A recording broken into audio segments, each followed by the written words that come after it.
Presidente, mais uma vez eu lhe agradeço penhoradamente as suas generosidades ao assumir, até abrindo mão das suas obrigações em audiências que se seguem quase que ininterruptamente. Quem conhece o senador Paulo Paim bem sabe que os dias de trabalho são intensos. Então, eu lhe agradeço. Suba à tribuna, senhores e senhoras, para fazer alguns registros necessários, pertinentes registros. O primeiro deles, presidente Paim, é para que nós agradeçamos a direção do Hospital de Barretos. Eu tive a oportunidade, há 2 semanas, de mencioná-lo na perspectiva da chegada do carreta, ou seja, dos instrumentos e consultórios móveis disponibilizados a Campina Grande e a todos os municípios mais próximos de Campina Grande. Essa conquista se deu notadamente e também por uma questão de fazermos as justas menções por um trabalho do nosso mandato, efetivamente, do mandato da senadora Nilda, sua colega daqueles e daquelas que tiveram a oportunidade de tê-la entre nós durante 2 anos, e também uma participação importantíssima do senador Davi Alcolumbre, que apresentou-me o diretor-presidente daquela instituição, da instituição Hospital de Barretos, o Hospital do Amor, o senhor Henrique Prata. E foi na oportunidade que nós, respondendo pela presidência da Casa, nós estávamos a inaugurar em Imperatriz do Maranhão uma dessas unidades. Acredito que o senhor conheça, que deva ter em um dos municípios, não a capital Porto Alegre, porque a política, correta política da direção do Hospital de Barretos é você levar não para as capitais, mas principalmente para as cidades que dão a chance, oportunizam as chances de acesso às pessoas moradoras de municípios de menor porte e que quase sempre não dispõem dos instrumentos, dos meios materiais, equipamentos tecnológicos da saúde. Geralmente, e nós sabemos disso, as nossas capitais possuem melhores condições. E o Hospital de Barretos faz isso, interioriza para que o acesso e a prevenção do câncer de mama, do câncer do colo do útero e também do câncer de boca possa ser feito da maneira que permita aos cidadãos, notadamente às cidadãs, ao público feminino, um diagnóstico precoce e, ao fazê-lo, sob a perspectiva muito maior de cura. E nós conseguimos. Eu fiquei felicíssimo naquela oportunidade, me dirigia ao senador Everton e fazia aquele apelo por meio do senador Davi Alcolumbre para que nós pudéssemos, no estado da Paraíba, ter essa unidade, o Hospital do Amor. Pois bem, isso está acontecendo. Por que digo está acontecendo? Porque o primeiro passo foi o de garantir à cidade, e assim se deu na última quinta-feira com a chegada da carreta, que fará a prospecção, a busca ativa e itinerante pelos nossos bairros e, em seguida, nos municípios mais próximos à Rainha da Borborema, como assim a designamos, Campina Grande.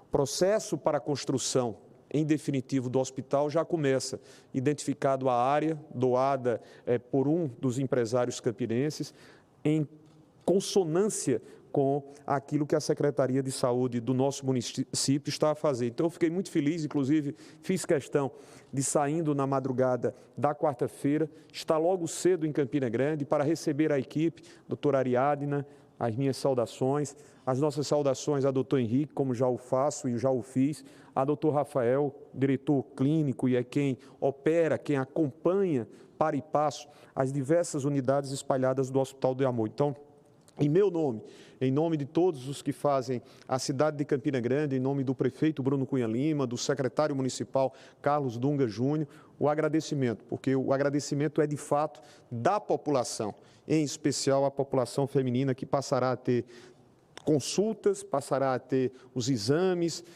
de uma estrutura digna de todos os nossos reconhecimentos.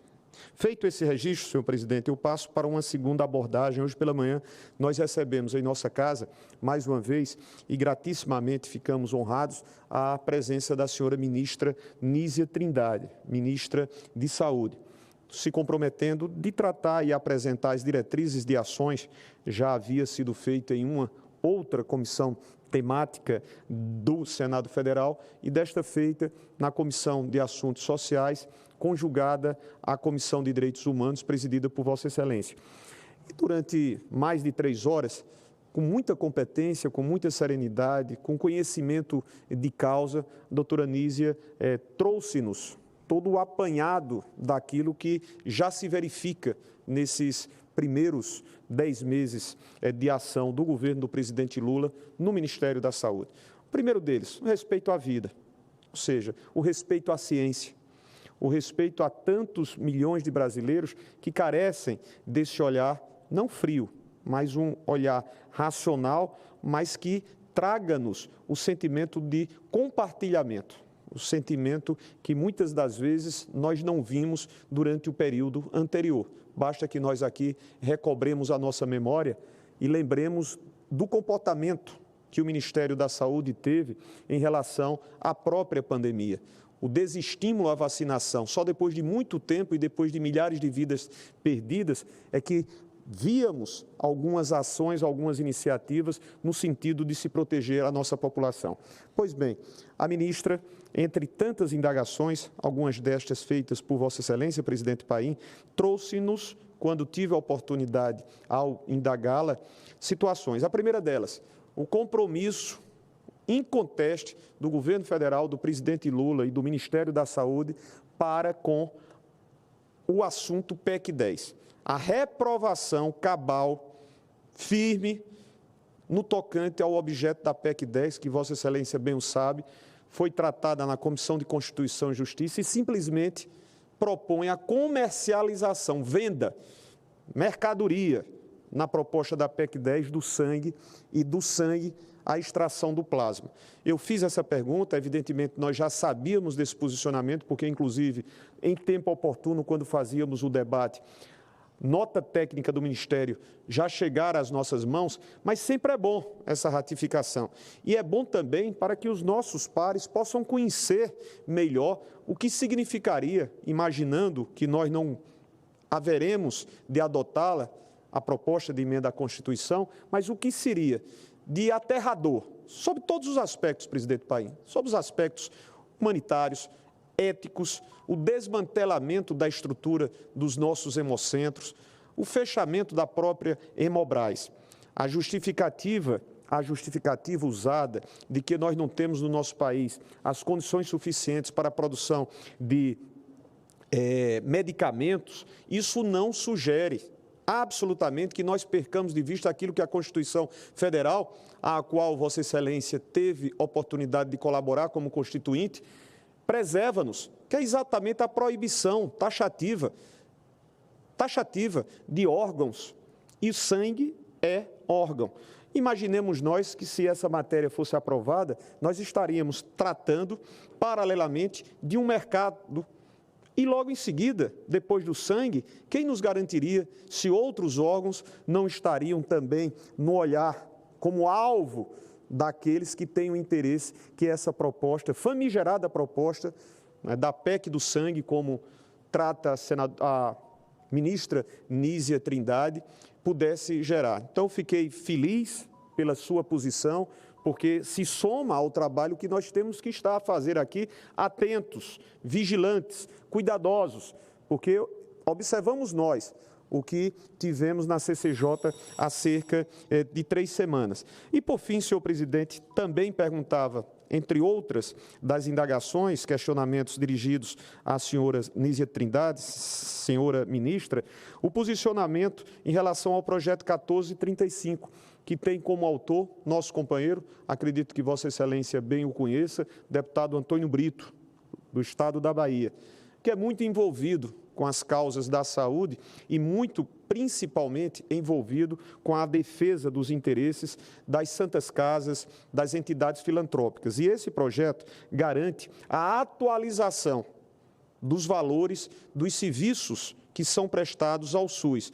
Entre esses serviços prestados estão aqueles que nos prestam de forma qualificada, de forma dedicada, de forma doada, percentualmente, as filantropias, as casas, santas casas, respondem, senador Paulo Paim, meus amigos e minhas amigas, por quase 45% dos serviços do SUS em nosso país. É algo impressionante. Se nós fizermos aqui um trabalho e mentalizarmos o que seria da saúde, que é tão combalida, que muitas das vezes precisa, e necessariamente assim nós recorremos a fazer, da necessidade de uma melhor gestão, da necessidade de fortalecermos o seu próprio orçamento, imaginemos nós, se nesse Brasil tão grandioso, se no seu Rio Grande do Sul, se na minha amada Paraíba, nós não tivéssemos essas santas casas, se nós não tivéssemos essas entidades filantrópicas. Campina Grande mesmo, na semana passada, tive eu a oportunidade de participar da inauguração da reforma, ou parte da estrutura do Hospital da FAP, Fundação Assistencial da Paraíba, hospital no qual tive eu a alegria de poder vir ao mundo. E é um trabalho fantástico, desempenhado por profissionais da área de saúde e outros tantos, que atendem a toda uma ampla região que vai de Campina até o Sertão e até outros municípios.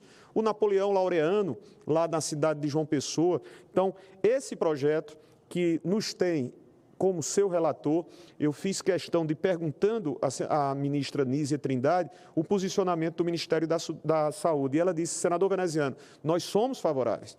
É necessário que nós façamos essa atualização anual nos valores e com base no IPCA dos serviços prestados ao SUS por estas e outras entidades, no caso, privadas. Portanto, meu estimado querido, já o agradecendo de antemão, também pela sua tolerância, por nos garantir alguns outros minutos, mas não poderia faltar no agradecimento à instituição, nosso Hospital do Amor, Hospital de Barretos, como também a tranquilidade que nos traz com o posicionamento do Ministério da Saúde em favor do projeto de lei 1435, que não foi a pauta hoje, mas que estará voltando, inclusive já pronunciando-se o senador presidente Humberto Costa, daqui a 15 dias. Muito obrigado a todos que nos reservaram as suas atenções, amigos e amigas brasileiros, e em especial a atenção